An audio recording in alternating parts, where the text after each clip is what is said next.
In this quick session, I'm going to show you how to set up an IP address, a static IP address for my server. Yeah. So I've got my handy notepad over here, and that's the settings that we're going to use.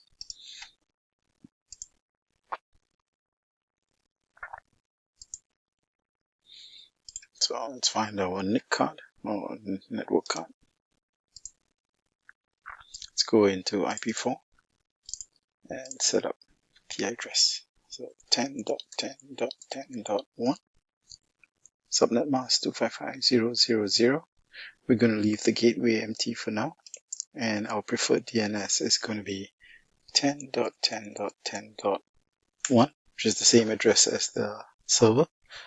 This is because later we're going to install the DNS on the same virtual machine, and it's as simple as that. Now, I always advise students to do a quick check,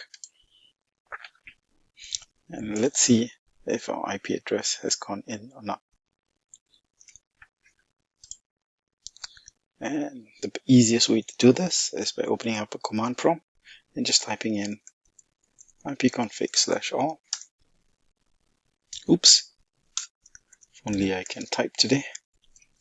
ipconfig/all. You should see it here.